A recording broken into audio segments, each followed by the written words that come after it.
A while back, I made this video, Logic versus Luna, why you might want to switch to Luna. And when I made this, Luna was still in its infancy.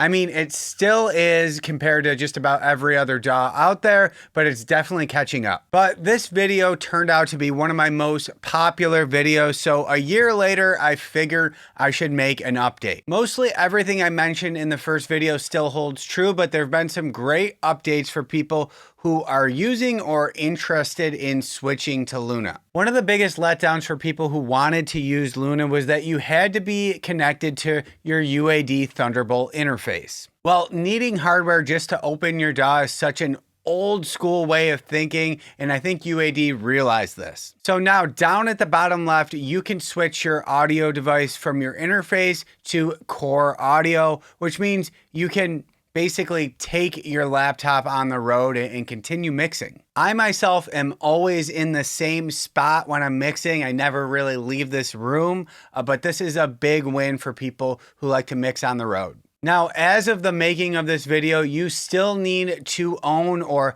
have owned a UAD interface to install and open Luna. Something else that I thought was holding Luna back was the fact that you couldn't change the buffer size. A lot of people like to use third-party amp sims when tracking guitar and bass, and this was nearly impossible a year ago with Luna. If you popped in an amp sim that was not a UAD plugin and tried to track, the latency was horrendous. Of course, with any of the UAD plugins, you could track with near zero latency due to their ARM mode. But the problem here, of course, is that a lot of people use third-party plugins and don't use all UAD. Well, I'm happy to say that UAD's added a buffer option at the bottom, so now you can switch this to small and keep on tracking with whatever sims you want. Now, when I made that first video, I had basically fully switched over to Luna. But since then, I've switched back to Logic for basically everything besides drum editing.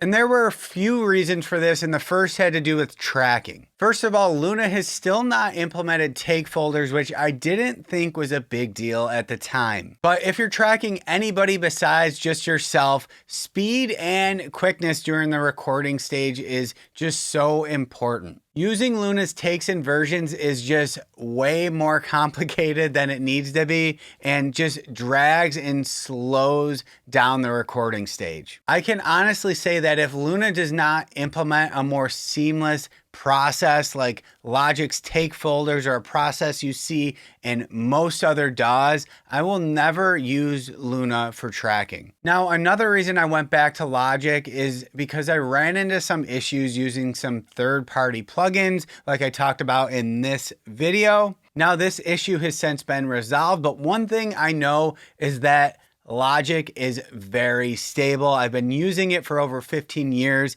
and never ran into a problem like this one. And stability is something you absolutely need in your main DAW of choice. Now, I will admit mixing in Luna is a lot of fun, but because of these reasons, I just can't justify moving to it as my only DAW. And this is just as of today. I know that Luna and UAD are just gonna keep improving. It's still a great DAW and I like where it's going. As I've talked about in some of my other videos, the drum editing in Luna has just changed my life and saved me so much time. At some point here, maybe I'll switch to tracking in Logic and completely doing the mix in Luna. But for right now, Logic still feels like home. Hey guys, if you like this video, make sure and go grab a copy of my home studio mix guide with your go-to EQ and compression settings for all your tracks, and also go ahead and register for my online mix training that I hold a couple times a week so that you can learn how to turn your home recorded tracks into a professional product.